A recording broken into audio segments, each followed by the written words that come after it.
Could you do me a quick favor if you're listening to this? Please hit the follow or subscribe button. It helps more than you know. And we invite subscribers in every month to watch the show in person. My desire to be strong was because I knew one day I may have to kill my father. Athlete, artist, actor, Terry Crews. That's right. I always wanted to be a superhero. One of my earliest memories was my father knocking my mother out. She'd be nursing a black eye, and I would just dance in front of her, and she'd just start cracking up. In the middle of all that pain, I saw the ability to make her laugh. Pornography numbed my pain. I had this addiction for the longest time. How did it impact your marriage? She said I was different. I damaged my family, I damaged my wife. You gotta own up to it. You have to do what's within your power to make things right. One thing that changed for me is I stopped competing with people, and I said, don't try to be the best, be the only. So without further ado, I'm Stephen Bartlett, and this is the Diary of a CEO, USA edition. I hope nobody's listening, but if you are, then please keep this to yourself.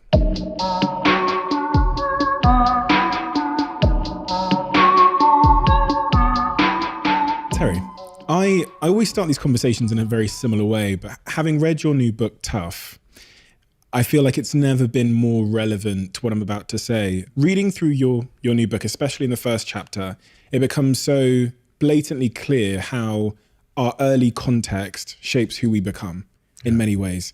And there's never been a more glaring example of that.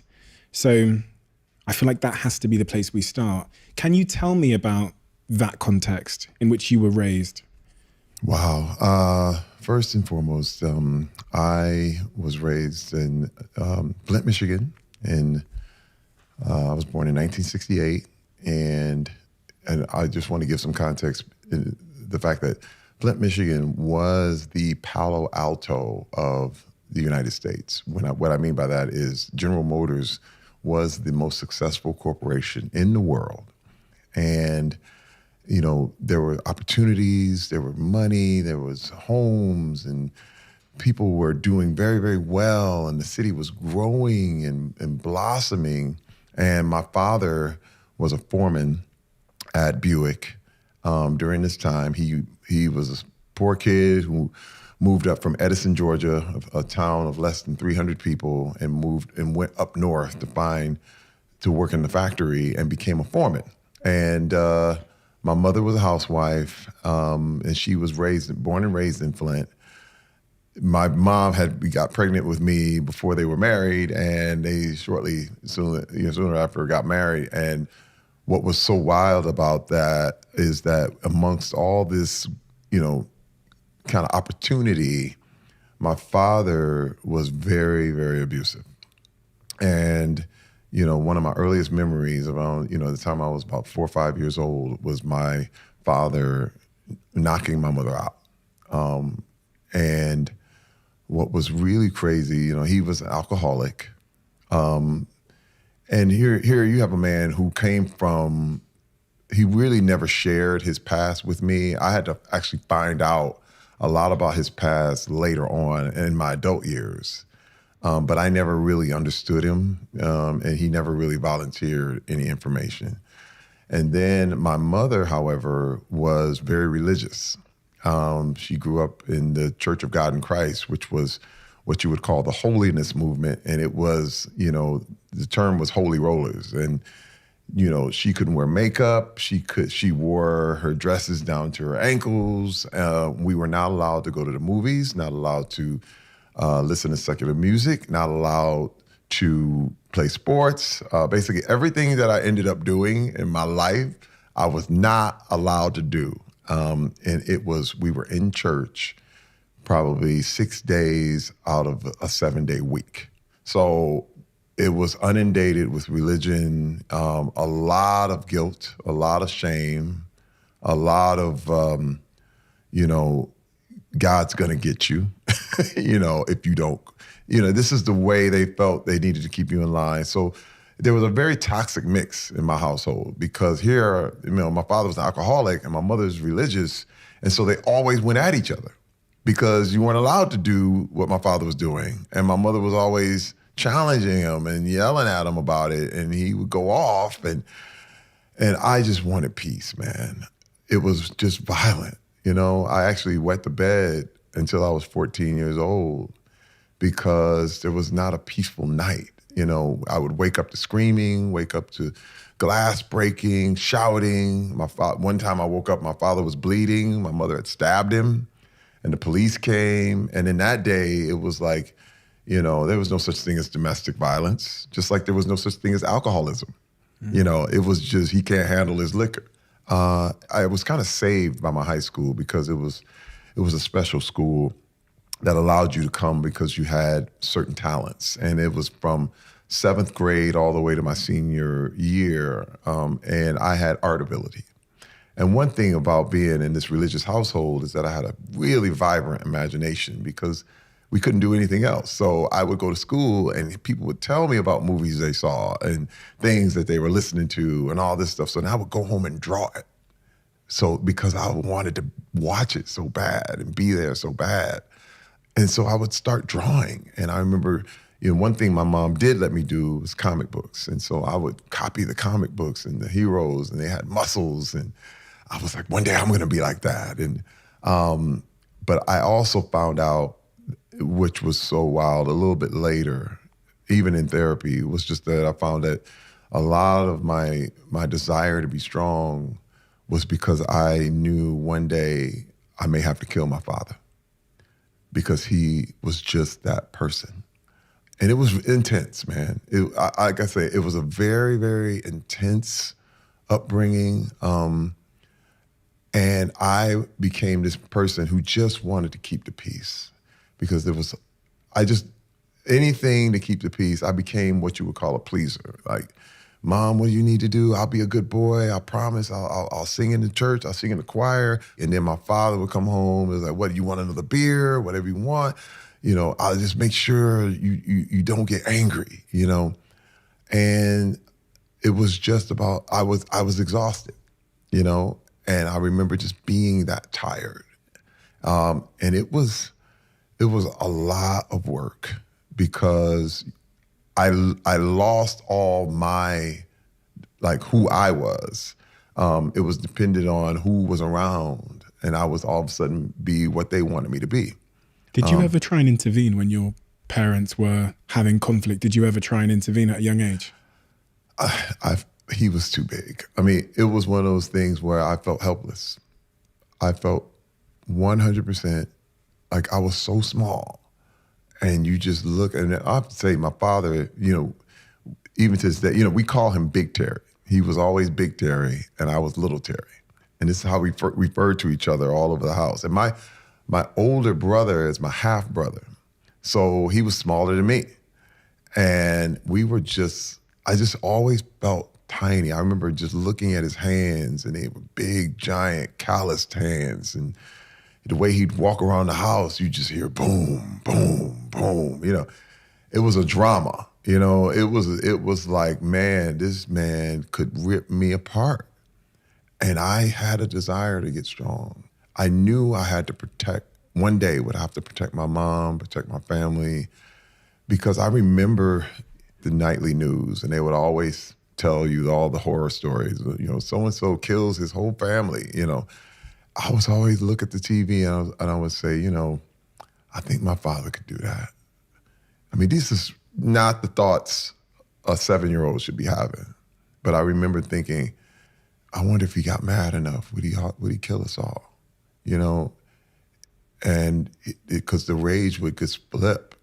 And my father was two people. It was, he would be sober on his way to work, and then he would come home. And when that car pulled up, he would usually go to the bar first. And he was a different person. He was sad. He was crying. He was angry. He would be listening to old soul music on the record player. And this is one of my memories. I even put it in a book, was just, I remember looking at him, and I looked at my father, and I really felt sorry for him. I just remember he coming home, and he's disheveled, he's been drinking. And the pocket protector was all messed up. Shirt was all undone. He used to have short sleeve shirts with a tie, and the tie was off and everything. And he'd just sitting there, and he got a beer in his hand, and he would just be sitting there, and he just looked so sad. And I walked over to him, and I kissed him on the cheek. And he looked at me like I had an eye in the middle of my forehead. He looked at me with such disdain and contempt. And I said, I'll never do that again. It was like, oh man. Oh, and I felt like he looked at me like it was the worst thing I could have ever done. And I said, okay, that's it. Like, we are clear. You and I, we're clear. I know never to cross that, cross that line ever again. I'll never forget that. I mean, even talking about it now, it shook me to my core because I expected love and, oh man, that was my son. And it was disdain. He didn't know. He didn't know how to do it. And so that's what it was. And my whole young life, I knew I had to get out because I didn't want to be a part of this super hyper religious world. There were so many things I wanted to do. I had a lot of dreams. I had a lot of goals. And one thing what was crazy is that my mother loved entertainment. She loved it. We used to sit around and watch the Carol Burnett show together as a family every Saturday night. And I remember watching her laugh, like looking at what made her laugh, and she'd crack up at Carol Burnett. And I said, one day, that's me. Like, I'm gonna make her laugh like that. So I would do things around the house.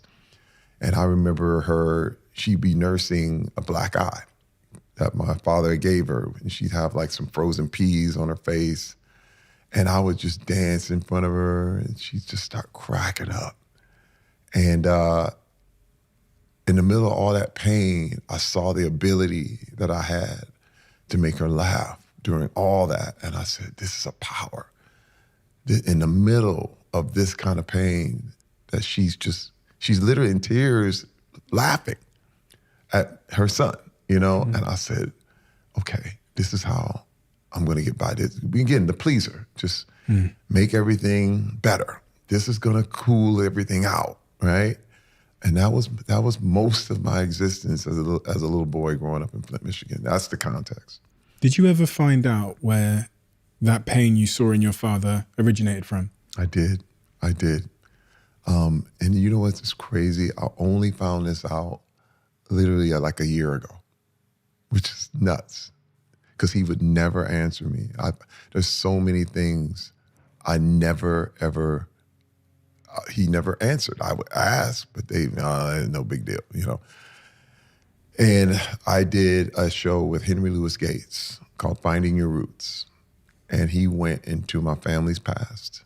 And I found out that my grandfather, he abandoned his family. So he abandoned my father. And my father had an older brother, a younger sister, and my grandmother had been abandoned by him. Now, I knew my grandmother, but again, you're talking about in Black culture in America, a lot of these things were just too painful to talk about. No one ever, you could ask, but you'd get a nod, go play, don't worry about it. And no one would talk. But he found out that my grandfather had abandoned the family and he had robbed a liquor store and was on a chain gang in Georgia, which is probably one of the most brutal punishments you could get at the time in America at the time. What's a chain gang? A chain gang is when they would make you build a highway. They would take prison populations, chain them together, and they would be the ones that would be clearing out forests, clearing out paths with stakes and shovels, and it'd be backbreaking work all day long in 100-degree heat. And he did that for about 2 years. But this was where the pain comes from. My uncle told me that they took the school bus to school and they had to pass the chain gang where his dad was and where they knew their dad was working. And this was so traumatic for them because they didn't want people to find out. They would visit him in jail, but it was, off and on, and he would act like he didn't want to see him. It was really, really just painful. And he got out and he did a couple more things and ended up in jail again. And finally he died of an epileptic seizure when my father was 17 years old. And you're talking about never really my father never felt wanted. Never felt, he was his blood son, but it just was, and he, it was a pauper's grave. There's a headstone that's cracked right now. It's not even a headstone. It's kind of like just a block with his name on it, Edward Cruz. And it's broken in half. And I plan on putting a proper headstone on that sometime this year. But I started to understand. I started to understand that pain, and it drove my father to drink at a young age. And, one thing that we do as men is that we tend to numb ourselves, because this is a part of, you feel like you're being tough. You feel like you're being strong. Like, okay, I don't feel that pain. I can't show that pain. I can't. And drinking is a big, big way of numbing your pain. For me, it was pornography. Pornography numbed my pain. And like I still to this day, I've never been drunk. I've never been high. I don't do that. But pornography was something that took me out. When did that come into your life? Pornography? When was the first time? Oh man, I first discovered porn at about 9, 10 years old. I was over at my uncle's house and he had a chest full of pornography. And this is the thing, it's funny because people have said, well, there's nothing wrong with pornography, with adults and the whole thing. But the problem is that, you never find it as an adult.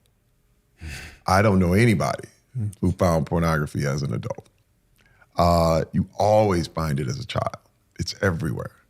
And it's funny because I've been told, hey man, just mind your business. It's all good. You keep to yourself. That's your issue. But porn never keeps itself to itself. I get texts today. I get texts now. People texting me. It's something like phishing, and they text you porn and text you hot girls in your area now. And you're like, I didn't ask for this. You know what I mean? But you start to realize that they know what they're doing. They know if they can get a hook, and they know if they can get it in you, and they know if they can get it in you young. And this was the thing that attracted me to porn, is that I would open up the magazines and they would have comics in them. And the comics and different things, they would have subjects like Goldilocks and, and Snow White and all these stories, Jack and Jill, and you start to realize, wow, this is really, and this is stuff I realized as an adult, that this is wired. They're wired to get you young, you know what I mean? And to stay in there because they know it'll never go away, And that was what attracted me. And again, I didn't even know what sex was. But man, all I knew is when I opened that magazine and saw those ladies in that magazine and how beautiful they were, all my problems were gone. Like, it was numb. Like, I didn't know anything about violence, about where I was. It was just like, I could zone away and every problem was disappear. And I had to have it. Like, when things got stressful, I'll never forget, because again, and here's another thing, because you're in a religious household, so you're doing wrong. It was like, oh, that's bad, But this is also a time when pornography was in the grocery store. And it wasn't seen as something, it was just kind of like, there we go. And I remember telling my mom, I'm gonna go in the store and get some milk. And I remember just grabbing one of those magazines and I couldn't stop until she's like, hey, what are you doing? And she would take me out of this numbing experience I was having. And I'm standing there in the store and I told her I was get some milk. And there I was. She's like, I was waiting for you for a half hour. What are you doing? But I was stuck. And that's that kind of power that was on me. Like, and I had this addiction for the longest time. How long? Oh my God. All the way up until 2010. Wow. From the whole life, from literally from the time I was about 10 to all the way up to about 12 years ago. And when you say addiction, a lot of people might not know what that means. A lot of people might think that means watching porn from now and then, or looking at a magazine now and then. What did that mean in reality? What was if you've got an example of how bad it got for you? Yes. First of all, it was, I got a day off from the set. So I'm usually on location, and I could watch porn from probably 10 o'clock after my workout, 10 a.m. to 11 p.m. at night. 10 a.m. till 11 p.m. at night. It wouldn't stop.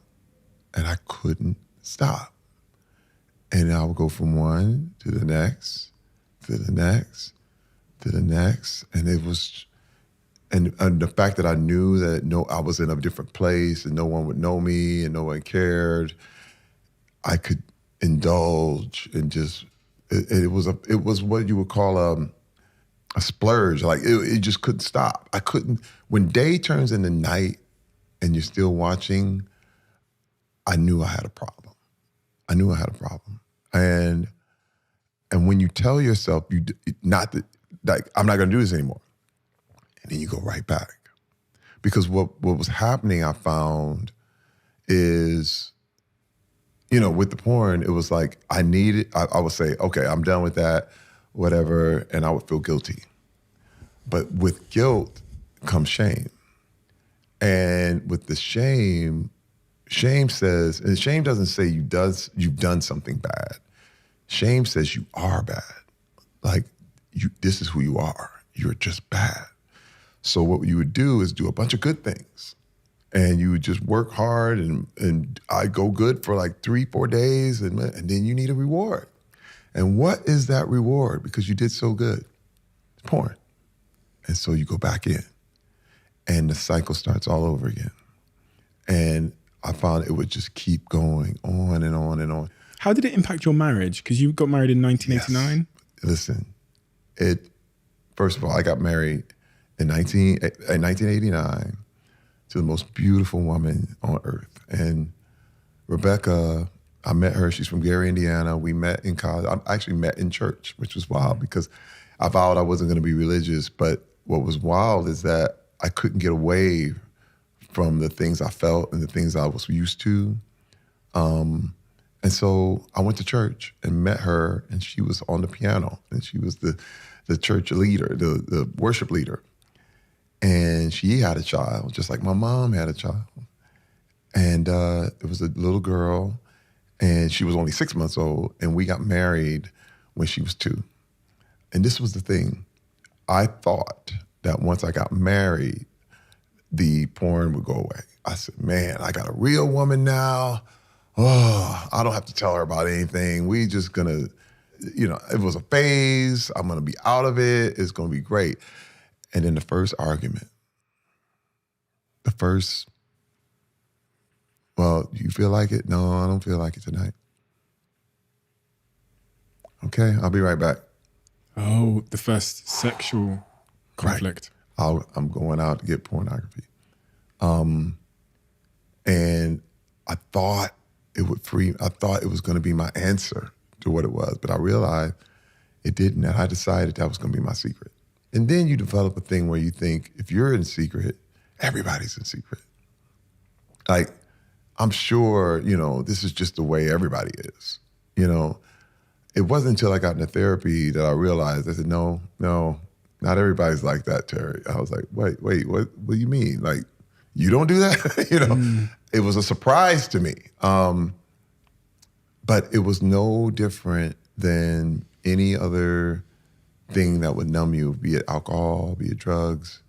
And this is the thing too, you know, what I learned, what I thought was awesome was the 12-step program. 12 steps, it was really established by Alcoholics Anonymous, but it works for basically a lot of different addictions. I mean, and starting with the Serenity Prayer, which is, God help me accept the things that I cannot change, and the courage to change the things I can, and the wisdom to know the difference. Well, the thing is that what I got backward in my whole life was that I was trying to change things I couldn't change at all. And the things that I could, I felt I was powerless. So if you have those things backwards, it's not wisdom, And what was so unbelievable to me, I just remember, because the wake-up call of all wake-up calls was what we call D-Day around our house. And it was February 2010. And my wife was basically, over the years, she was always suspicious.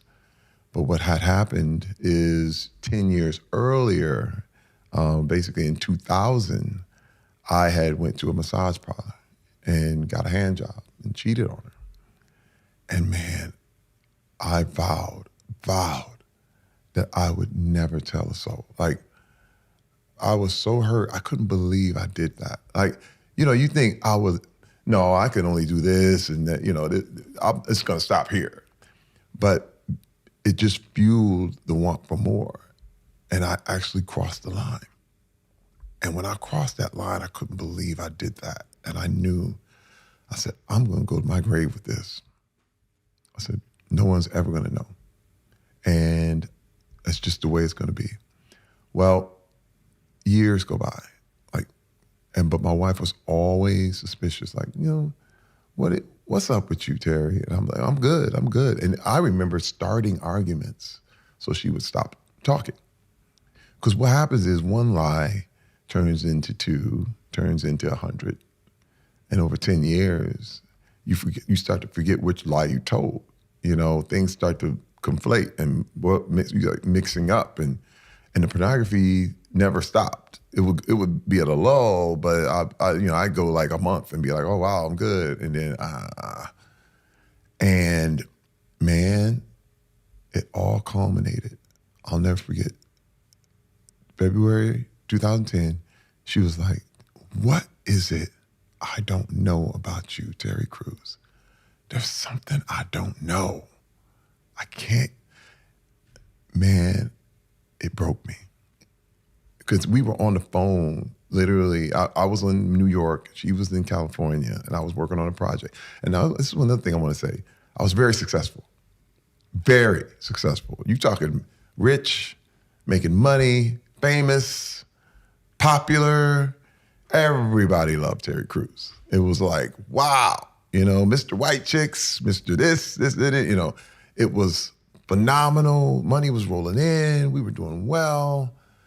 And I'm like, what she had to complain about? It's a good life, And the question I would ask her, and I would literally ask myself, was like, why doesn't she believe me?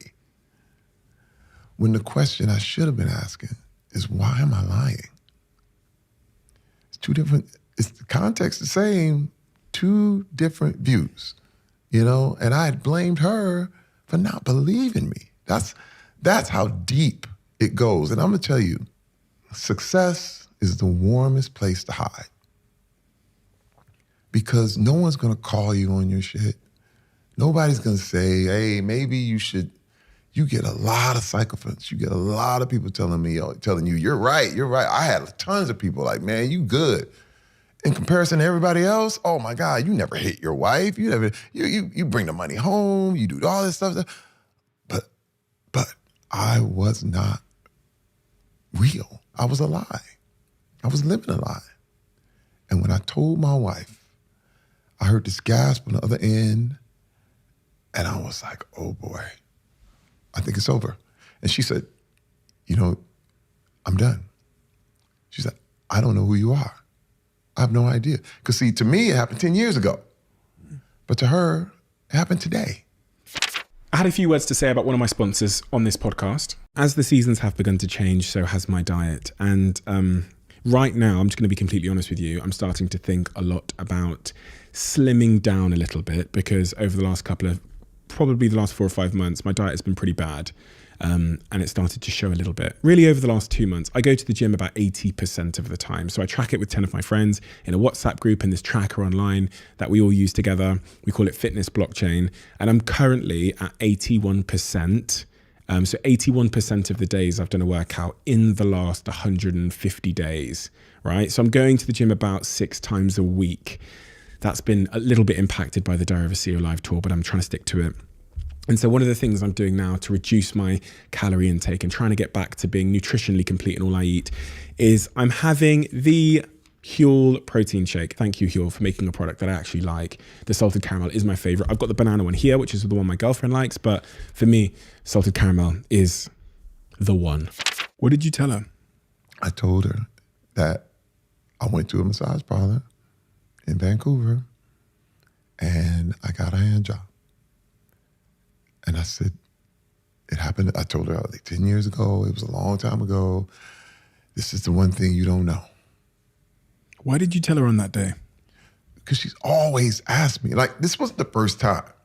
You know, it was a course of like, you doing something. I'm not doing anything. What are you doing? Like, leave me alone. I'm not like I said, why won't you believe me? But it became to a point where we were on the phone for so long and she wouldn't let it go. A little bit, it was like she wore me down to the point of, you know, like, here. And let me tell you the shocking thing about me telling her that revelation. I was like, she was like, I'm gone. That's it. I'm out. And I was like, fine, leave. Great. Thank you. Now we know. Because I was still blaming her. I was like, so you're not going to stick with me? Cool. You know what? I'm Terry Crews. I'm like, I'll get another one just like that. First of all, Hollywood does not care if you lose your family. In fact, I'll get 3 more movies. They're like, hey, man, you ain't have to go home. Just go right this one set to the next. I said, since when has Hollywood cared if you lost your family? Since when has that been a career breaker? Never. In fact, you get a divorce, that's just par for the course. And I was like, cool, you can't handle it. You know, and I had all kinds of excuses where, you know, you don't understand my upbringing. I got high sex drive. You know, this fame. You look at all the women I could be having. None of that stuff worked, man. And all of a sudden, and she left. I remember her hanging up the phone and said, "Don't come home." I said, "I'm not." And then there I was by myself. I remember in this hotel room, and I was with my little thing like, there it is. It's over. And then a little voice was like, maybe it's me. I was like, who is that? You know, I was like, no. First of all, I just gave you the rundown on all the excuses on why I had to do what I had to do because that's what I needed and whoop, whoop, whoop, whoop. It's you, Terry. She's got nothing to do with this. And man, it was like cracking an egg and I was trying to seal it. The goop was going all over the place, and I'm like, I'm trying to put an egg back together, and I can't do it. And I went, damn it. It is me. It is me. Like, I lied. Like, I was lying the whole time.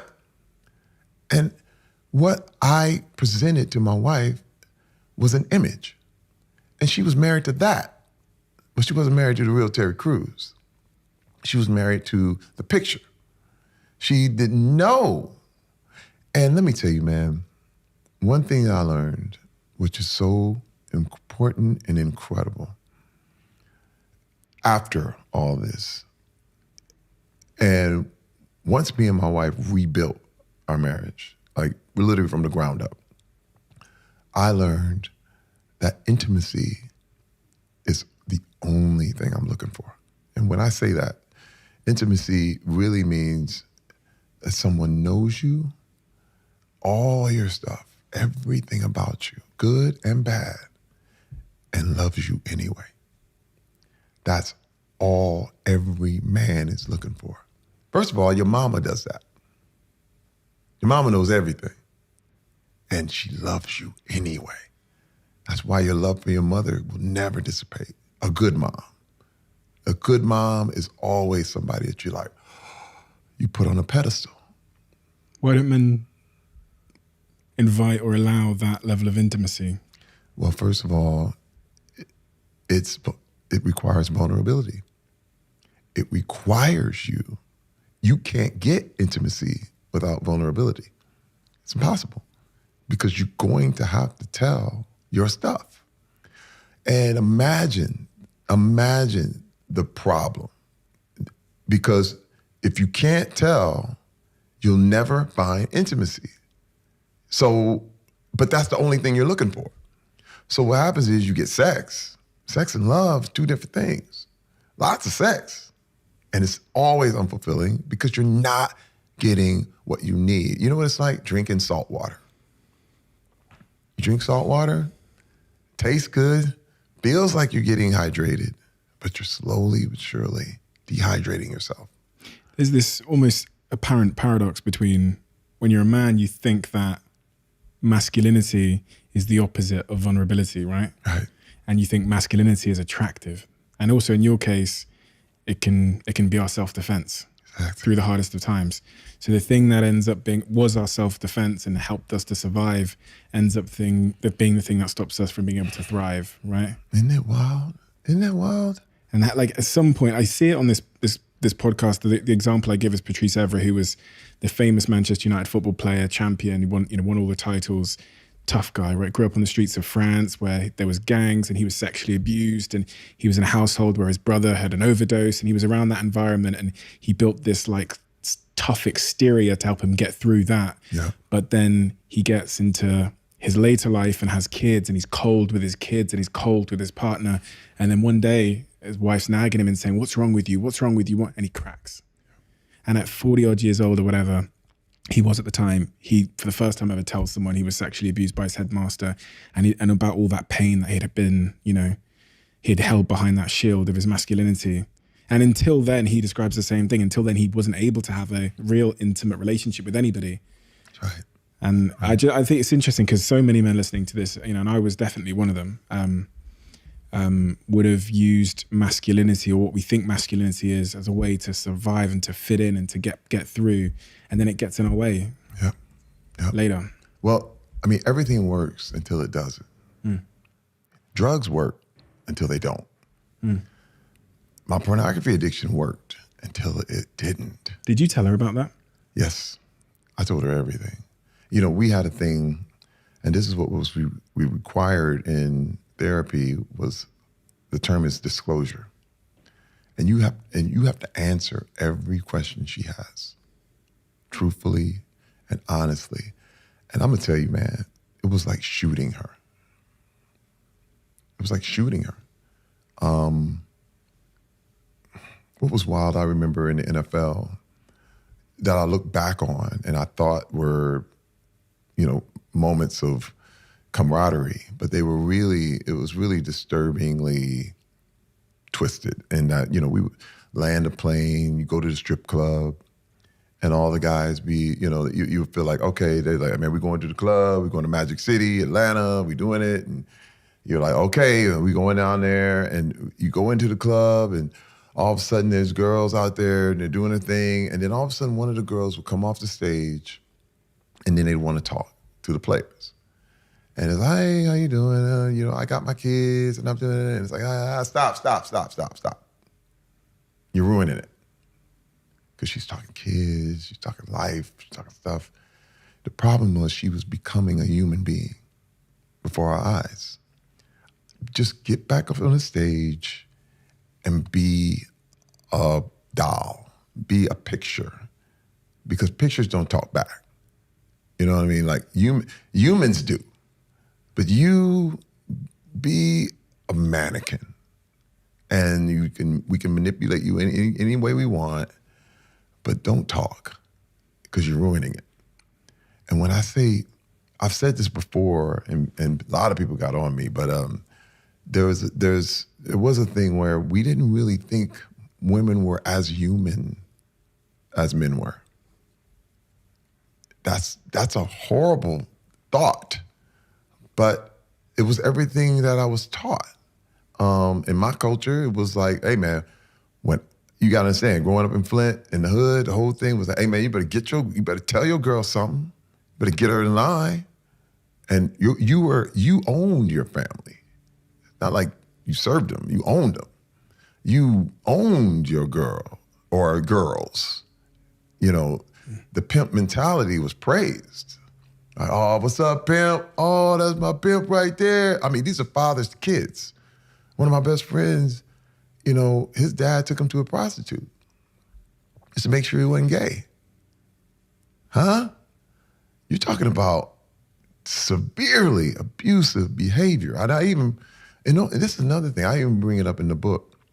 You know, this was another thing, even amongst the women. You know, my mother, there was one time, my mother felt like she owned us. And I remember she called me in the room and she said, you got hair down there? I was like, what? Hair down there? She As said, in yeah. pubic hair? She said, she said, you have hair down there. I said, down where? What are you talking about? There. And she points at my private. I'm like, yeah, I guess. And she said, pull it down. Let me see. Pull your pants down. What? Pull your pants down. Let me see. Man, I'll never forget it. You know, pull them down. I'm looking out the window. I'm just like trying to be somewhere, anywhere other than here. But it was that extreme religious control vibe where it was like, I control you to the point where I can just make you pull your pants down, inspect you. And listen, I don't think it wasn't sexual in nature, but it was definitely abusive in nature. And it was to let me know that I run this. And I remember pulling my pants up and trying to forget it for years. And I confronted my mother about it. I remember when I was grown and again, already successful, but I had already went through D-Day with my wife and going through therapy.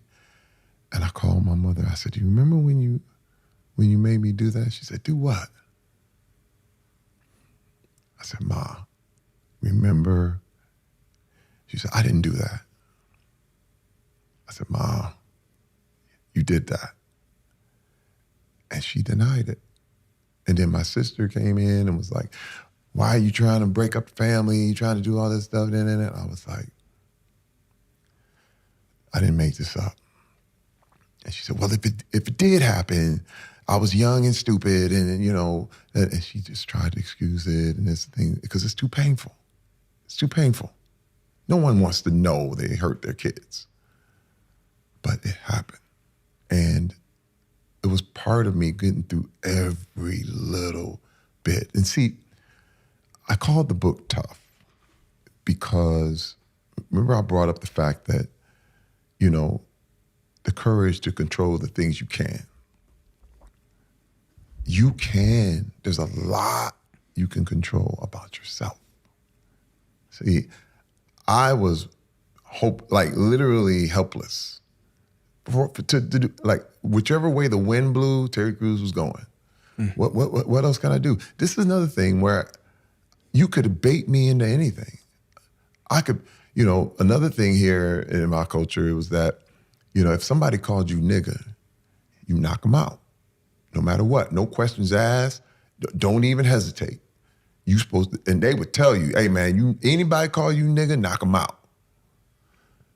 Well, the thing is, though, is that usually when you do that, you go to jail. You can't prove somebody called you a nigga unless it's recorded and it's like your word against, but if somebody's laying on the ground, you just assaulted somebody. It's no different than if you go to a football game and somebody does a cheap shot and you hit them back, who gets ejected? The jail is full of black men who were baited by a word and had to follow the rules. We got to follow the rules, right? So anybody call you nigga, you get knocked out. But here's the point, and here's the thing that changed for me, and this is where I learned what I could control. There are no niggas. There's no such thing. You might as well call somebody a leprechaun. There's no such thing as a nigger. And I said, holy cow. I can get mad about someone calling me something I'm not. Like, the thing I like to say is Bill Gates.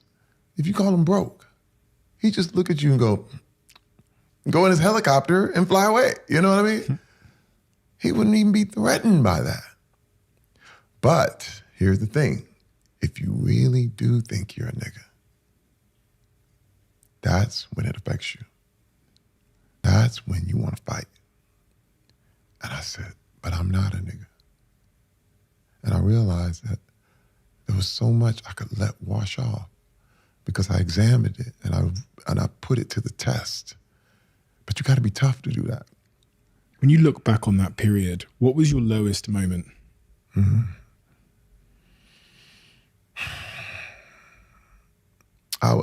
I would have to say that the day I went to that massage parlor, it was low. I write about it in the book. I just think, and I describe it in detail just because I never thought I would do something like that on my wife. Like, how did I end up here? You know, you just look around like, what in the world? You know what it's like? It's almost like having a faulty instrument panel and you're trying to get to Seattle and you end up in Mexico. You're like, what in the world? How did I do this? It was low. That was a real moment I actually considered suicide. Like for a minute, I remember thinking, what if I just found a way to die and then make it look like it was an accident? You know, like I was kind of thinking of things, you know. After the massage parlor? Yeah. Or the 10 years later when you start speaking to your No, wife? that was after. Really? I mean, that 2000 was a dark time. That's why I was like, to me, D-Day, 10 years later, was actually an awakening. Because it all happened in one day. It was like denial and then all of a sudden acceptance that I got it screwed up. I don't look at D-Day as a low day at all. I look at it as the day I woke up, the day of like, wow, I was forced to see myself as I really was. Because I had a great image of myself. And it was like, oh, I'm this, and I'm not that bad because I'm in comparison to everyone else, I'm great. But it did not pass muster because she had to be the one to dictate that. One of the other symptoms of being tough is introduced in the prologue section of the book where you talk about the day where you get in an altercation and there's extreme violence. I mean, violence shows up there, but you also see it throughout your story. And the other key moment that really stayed in my mind, and it was a very graphic scene, is when I believe you're on the way to dinner with your wife and you get a phone call saying that Big Terry, your father, has punched your mother again and her tooth has turned in her mouth. Yep. Tell me about that phone call. Man, first of all, I made my father vow. I said, man, look, I'm bringing my kids. This was the first time I'd actually been in Hollywood. This is post-NFL. I had already had a job. And my first job was a TV show called Battle Dome, where I basically beat people up. It was like American Gladiators on steroids. They put me in a cage, set the ends on fire, and I would take 3 contestants and pummel them. It was, I mean, hey, look, I know about violence, okay? And I could do it. And so I came back home for Christmas, and we call it Christmas from Hell. And so we were there, and we're going out to dinner with some friends, and Detroit is about 45 minutes from Flint. And we were driving to Detroit with me and my wife to go see our friends, and we get a call. We're literally 10 minutes into the ride. And I get a call from my aunt. She's like, oh my God, you know, your father hit your mother. And I'm like, what? He was drinking. It's somehow the holidays brings out the alcohol. You know, everybody wants to drink on the alcohol. It's really activating, triggering for alcoholics. And I said, did my kids see it? She said, yes, Terry. They saw it. They were right there. Your kids saw it? My kids were there. How old were you? Oh, I was, I just started, so I was about 31, 32 years old. And yeah, man, I couldn't believe it because I told him, I said, man, my kids have never come up in this. They've never seen this, you know? And I have 3 daughters at the time, and I have 5 now, but I couldn't believe it. And they were just shocked. They had never been in that. And all I remember is just the feeling of surreal terror. You know what I mean? Like, this big man is beating my mother up. What do? I don't know, you know? And then they were in there like, why is he doing this? Like, they never seen it. And I said, damn it.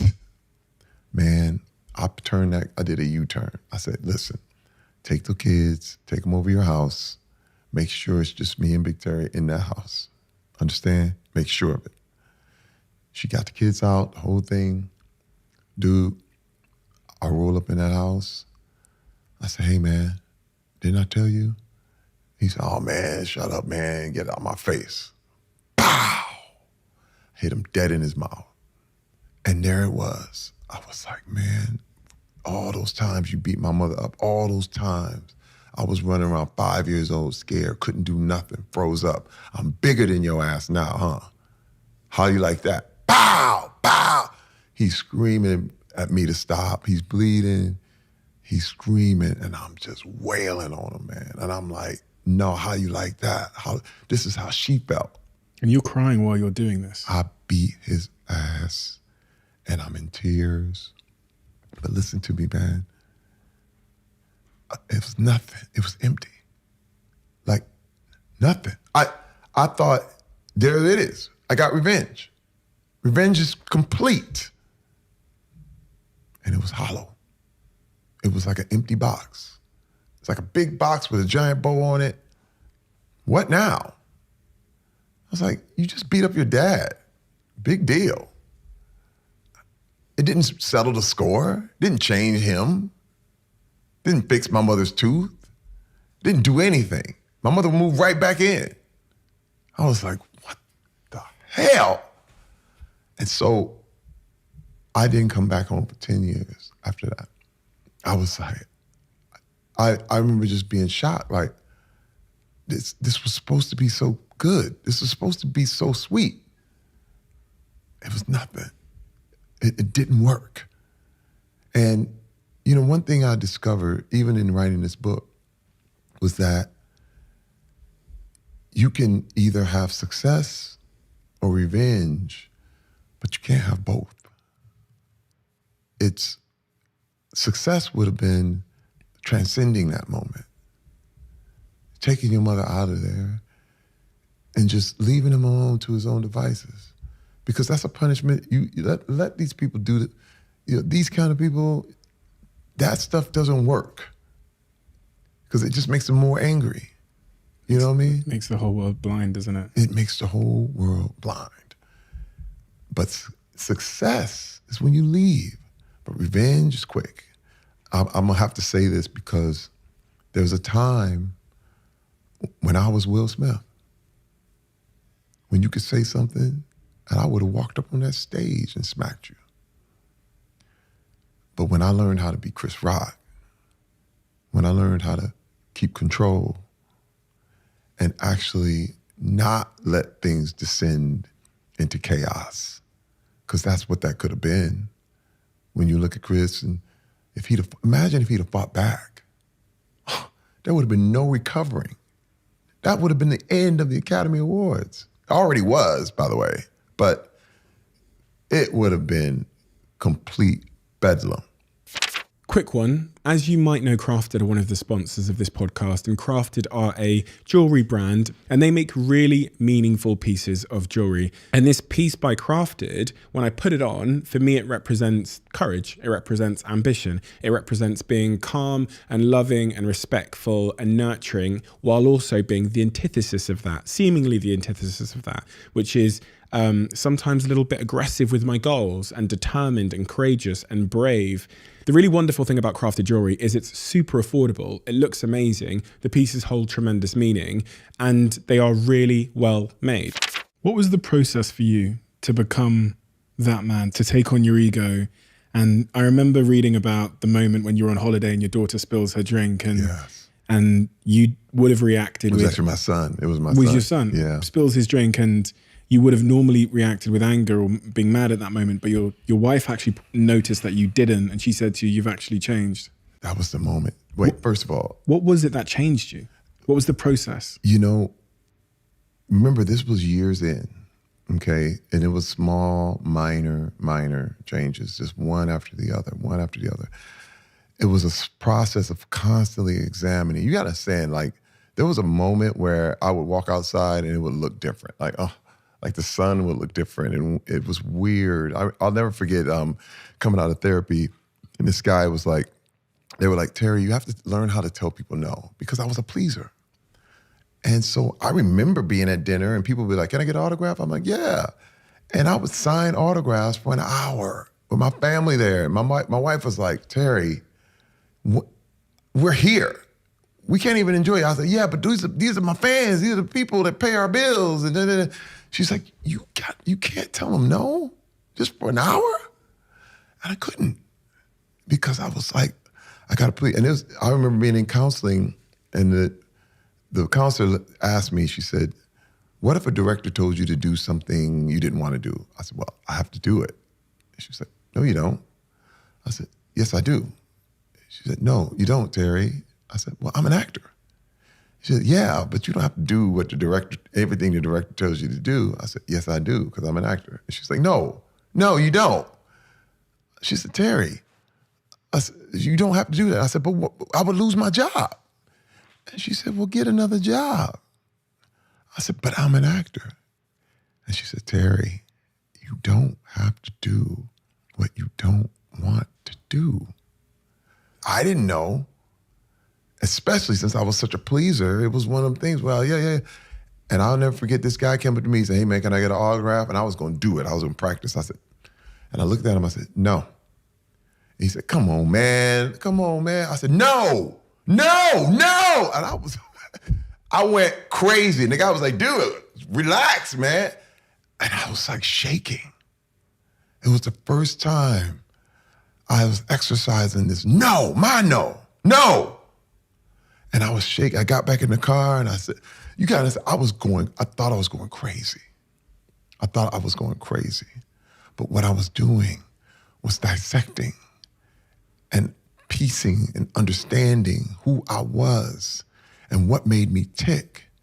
And it's so thorough, and it got so thorough to the point where I was like, why do I feel angry if someone says that?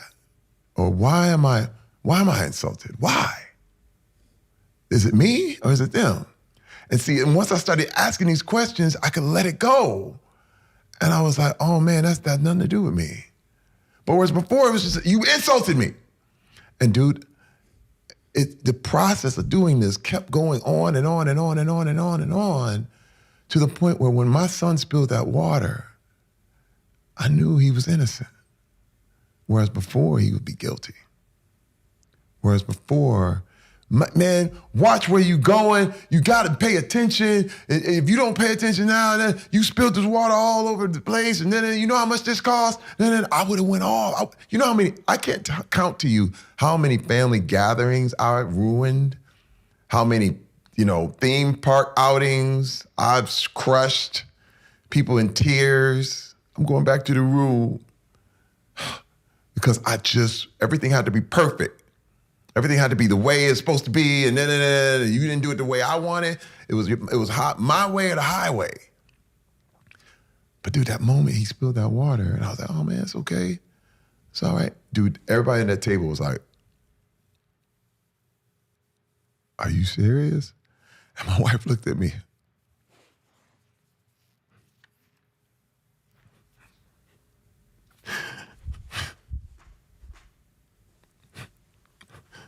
She looked at me.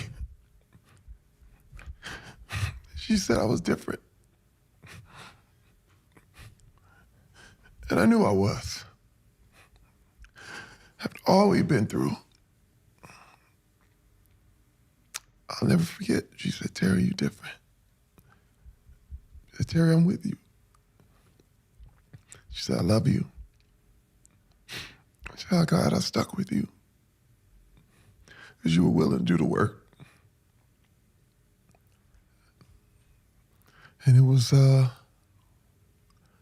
that's when I knew. That's when I knew. And that's one of the biggest reasons why I have to tell it. Simply because I don't want people to feel like they're alone. I don't want men to feel like they're alone. I don't want men to feel like it's just them and they don't know any way out and the whole thing. I said, I have to be vulnerable. I have to share this part so that you know how far I came. You know, I have no interest in showing that image anymore. I have no idea. Like I said, I told you earlier, I've moved from fiction to nonfiction. Why did that mean so much to you when she said that? Because I knew I wanted to make it right. It's not enough to say you're sorry. It's just not enough. It's like, it's not enough to hit people with your car and go, my bad, and pull off. But you have to understand, in the world today, you said my bad, I said I'm sorry, bye. And you leave people broken. You just hit somebody with your car. And you pull off and be like, my bad, and yell it out. It's not enough. Not enough. I damaged my family. I damaged my wife. And that's when I knew when the person I hit can come back and tell me they love me and they hug me. And they know that I was truly sorry. That's the forgiveness I always wanted. That's what I wanted. And you have to make amends. You have to do what's within your power to make things right. And again, a lot has been said for just, yeah, I said I'm sorry and the whole thing, but man, it's just never enough. You have to do the work and you have to pay the price. Like, you have to stay by whoever you hit. You got to wait till the ambulance comes. You got to wait till the police comes. You got to fill out the police report. You got to own up to it. And that's what I did. What do you think your life would be like if you hadn't looked yourself in the mirror and started to own up to and confront that? I don't believe I'd be here today. I really don't. My temper, I would have went off on somebody. I honestly can't say. I know I wouldn't be married. I probably, you know, the vision is, you know, Hollywood and relationship to relationship, just trying to find somebody that would stick with me long enough for the pictures. It's not love, man. You know, this whole thing, it's wild because unless somebody knows who you are and really, really is willing to love you, you know, Hollywood doesn't do that. It doesn't operate like that. In fact, what's so crazy about Hollywood is that they'll make movies about love. Like, the main star will be like, the star will be talking about, oh my God, you know, they'll be like, this great movie that was all about this love relationship, and he's a rapist. That's this town. You know what I mean? And it's wild, but it's real. I mean, it don't make no, it's the same thing that happened to me when my own agent assaulted me. And I went to the head of the motion picture department and I was like, hey man, I said, this dude, you can't molest the clients. And the guy looked at me and said, he's a partner. Yeah, he can.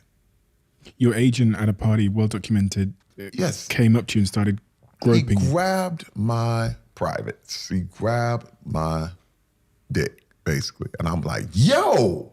Look, I don't know what he was on because he wasn't drunk, but he was on something, okay? I don't know what it was. I have no idea, but he was not acting himself. He was licking his tongue out and acting all funny and weird. It's like he was tweaking this nervous, weird energy, like somebody had a Molly or something crazy.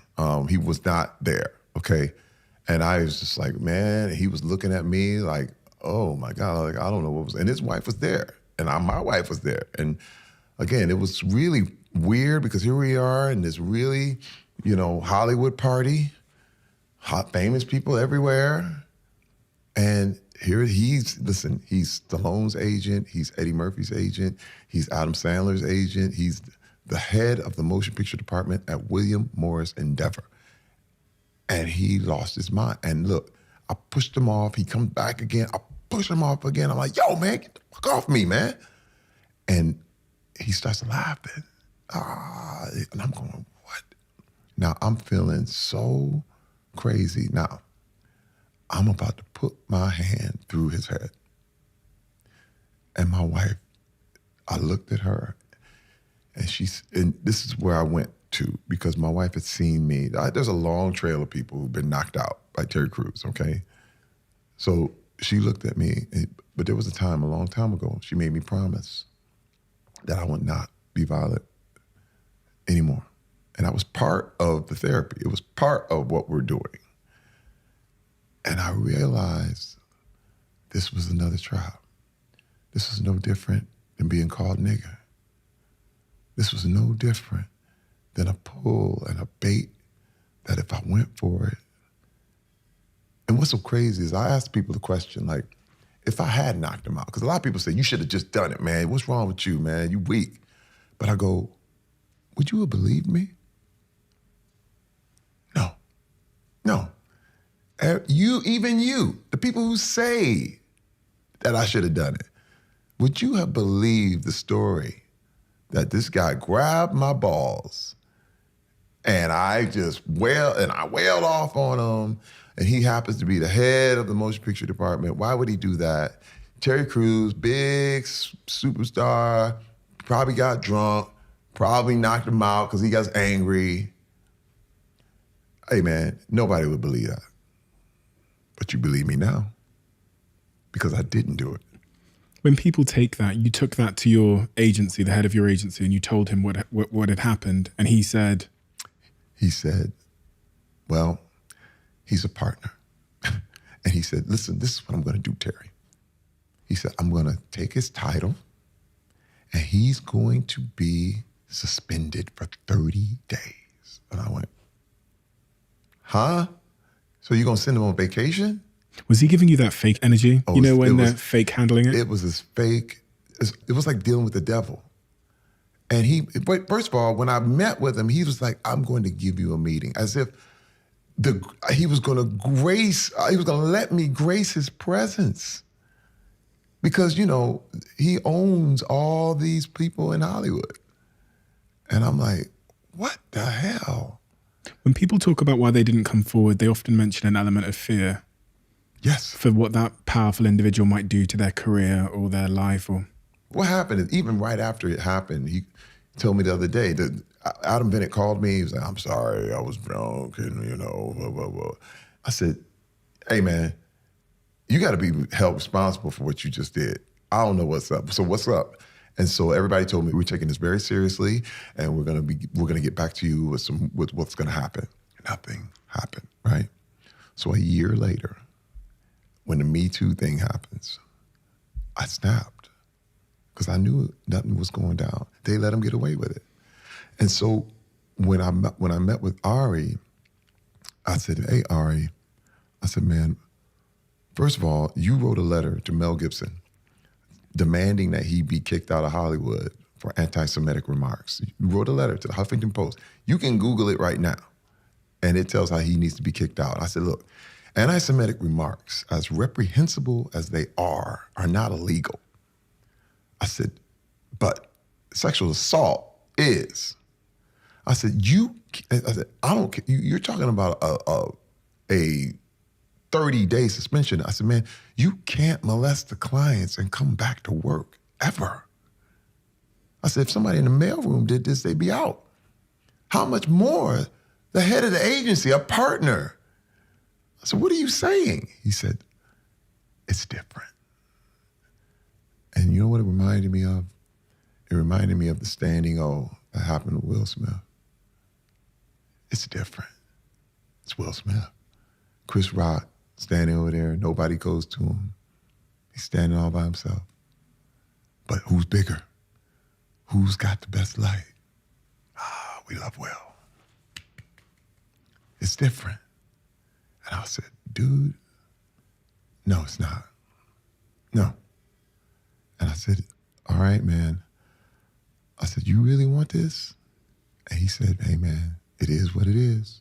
I said, okay. I'll see you when I see you. And what happened was I decided to sue. And I spent $500,000 of my own money suing William Morris Endeavor. And what was crazy is that they fought me every step of the way until people came out of the woodwork. People like, Terry, he did this to me too. Let me join your case. I was like, because remember, you don't rob the biggest, bank in the city. You start out with the branches. You start out small. And all these people started to come out of the woodwork about what this man had done. And then all of a sudden they were white flag, our bad. And he decided they decided to retire him. So he basically retired. You're not allowed to say fired, but he was retired. And I was like, good. And I didn't want any money. I never wanted money in the first place. Because their whole thing was they were scared of, how much you want? I was like, I don't want a dime. I said, dude, I will spend $1 million to win $1. So what do you want to do? And so what they did, I got my attorney fees back. He was gone. But that's all they should have done in the first place. Because it's unacceptable. Remember, it's not enough to say my bad. You can't grab me in front of my wife and all this and be like, oh, my bad. I got high that day. It's not enough. Does Will Smith remind you of who you used to be in that moment? Because this is why, listen, I love Will and I love Chris. I love Will. And all I could think about was like, oh my God, that's me. That was me. And does that give you empathy for? Yes. I hope that's what everybody's getting from this interview, because I had nothing but empathy for Will at that time, because I'm going, no. He got pulled in. He got baited, a joke. Now, again, it wasn't funny. It's not even one of Chris's best jokes. It wasn't even, and I looked at that thing and I went, oh no, Will, no. And it didn't hit me until he was back in his chair and you saw he lost it. And he was saying these things and I said, oh no. Because it reminded me of me. It just reminded me, I would have done that, man. I would have done worse than that. I'll be honest. What Will did was nice compared to the stuff I did. One of the things that you say in your book in section 2, which is titled Shame, is that your overachieving came from insecurity, which is the other side, the other consequence of the context in which you were raised, right? The other side of it. So you've got the one side which created anger and all of these other things and the escape of pornography. But the other side of it, the thing that everybody claps for, which made you an anomaly as well and gave you that drive and that hard work was your success, and that came from the same place. And that's sometimes funny when you think the thing, my light side and my dark side originated from the same catalyst. Yes. Right? Yes. It's kind of wild because these things, you get a lot done when you are running off shame or even revenge, these kind of things. You get a lot done. Like, this energizes, like, okay, I gotta prove that I'm this. I gotta prove, and again, it's typically, I've seen women do it. too, but I would say for men, it's a typical move where we feel bad, but then you have to find a way to feel good about yourself. You know what I mean? And you have to find something to feel good about, so you immerse yourself in work. You know? Is that what you did? I did. Oh, definitely. Were you definitely. like a obsessed, a workaholic? Obsessed. Oh my God. I mean, hey man, you talking about, I'm the kind of guy who would work out until you passed out. Like work out till every muscle in my body cramped up. Because I'm trying to figure out, you were an NFL player, it didn't go great for you there. Right. And then you arrive in LA, and without acting training, like extensive acting training, without coming from Hollywood, in your 30s, you managed to build this career and become a really successful actor. You spent the first 2 years in LA, pretty broke, working jobs. Security. Jobs people want to work. But then you rise from that point to become this tremendously successful actor in a completely different field at a time in life where people would consider pretty late to get into acting in your 30s. And I'm looking at that thinking, what was it about Terry that made him successful in that discipline where that's not where he came from? He came from the NFL, he came from art school. Right. But I have to say, it was the only thing I could feel good about myself for. You know what I mean? Like, it was one of those things where all my self-worth came from it. That's why when she said, what if a director did something you didn't want you to do? I said, I have to do it.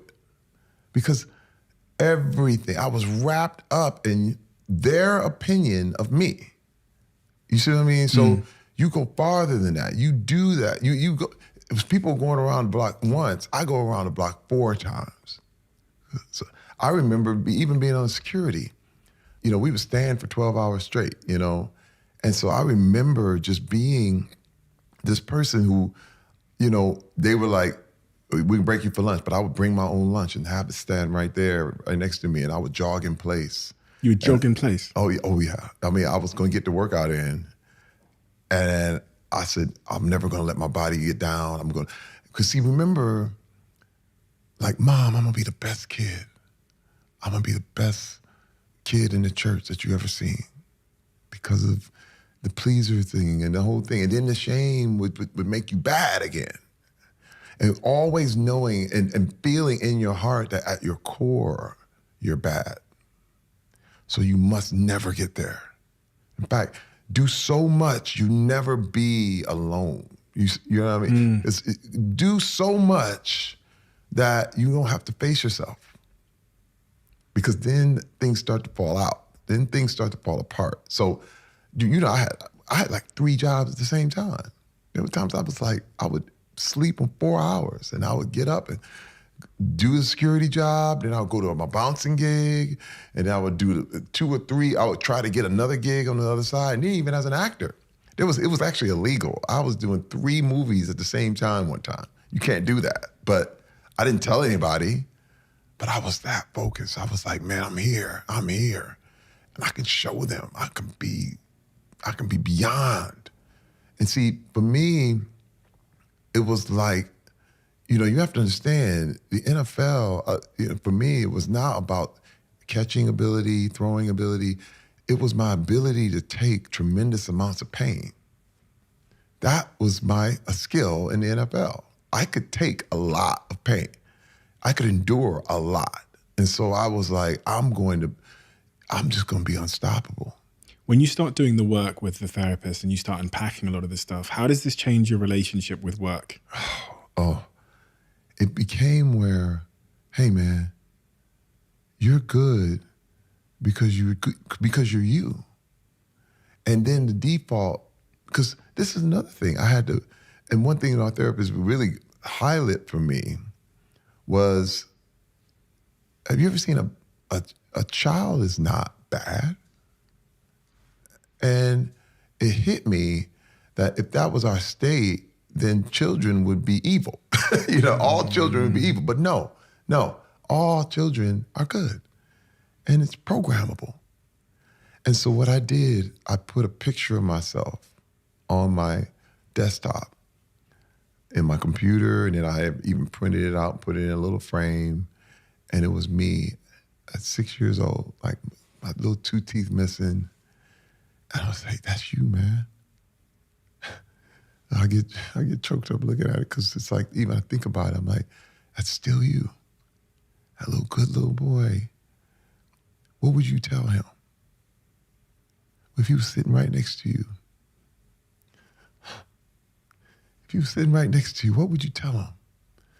You would hug him.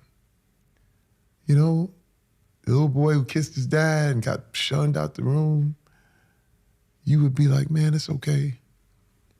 I love you, man. You're a good boy. You know, I'm the same person. I'm still him. I'm still him. I got in touch with that dude. And I said, that's who I am. And that got rid of the shame. Now, guilt is good. Guilt says you did something wrong and you need to fix it. But the shame ain't working. You ain't got nothing to be ashamed about. Nothing. You know, it's funny because there people I remember being in high school and you do something dumb and fart by mistake. And they're like, I don't fart. People would literally say that, man. I never farted ever. And you're like, oh, man, you don't fart? Oh, man, am I the only one? And I started to realize, man, that shame stuff is manipulative. It's people use that stuff. I never did that. And now all they're doing is trying to one-up you. And I realized, man, just be you. You know what? One thing that changed for me is I stopped competing with people. And I said, don't try to be the best. Be the only. Be the only. There's only one Terry Crews. If you want Terry Crews, you got to get Terry Crews. You know, you see in scripts, they're like Terry Crews type. You know, I don't know. I love everybody. I love The Rock. I love Kevin Hart. I love all these other guys. But I'm Terry Crews. You never be like me. And I'll never be like them. I'm the only. And by being the only, you are the best. That's it. And I went, oh my God. Like that was watershed. So much pressure off. You see what I'm saying? It's like, whoa. Now I'm working because I like it. I'm not working because I got to prove it and keep up with all of it. And he's got 2 houses. I need 3. Because this is another thing. I started to ask myself, what am I missing? Am I missing anything? I'm not. If I got 1 house, am I missing something? No. If I have 1 wife that loves me, am I missing something because I don't have 10 girlfriends? I'm telling you, it's powerful. Terry, thank you. Thank you, sir. A very necessary book in our time. That's the best way I can describe it because, and I feel privileged to have had the joy to read it before it's come out, but a very necessary book for all the reasons that I'm sure are evident for everyone listening today. But, you know, there's a lot of men and women, because this is, you know, it takes 2 to tango, but it also takes 2 to understand. There's a lot of men and women suffering from the consequences of the things that cause the insidious, toxic, corruptive behavior you see in people, in men today. Yeah. And your book tackles that head on in the most vulnerable, honest, important way. And the only way, to be honest. You are a man that represents, for many, especially in movies, being strong. And what you do in this book is you redefine what being strong means. And that's certainly something that I took away from it and will have a big impact on my life going forward. So thank you so much for your time and everything and writing such an important book. I think it's going to be an absolute tremendous hit, especially for the people that listen to this. And we do have a closing tradition on this podcast, which is the last guest writes a question for the next guest. Ooh. So in a weird way, they will have a conversation with each other. Okay. And I don't get to read it until I open this book. So what is your mood right now? My mood right now is satiated. That's the only way I can describe it. It feels good. Just get it out, talk about your life the way you want to talk about it. You know, I think social media pulls everything out of context. And it's so confusing. You mean something and someone can say it means another thing, but this it's a very satisfying and satiating feeling to be able to talk and tell your story and not have it be taken out of context. So beautiful. That's my mood right now. Terry, thank you. Thank you. Thank you.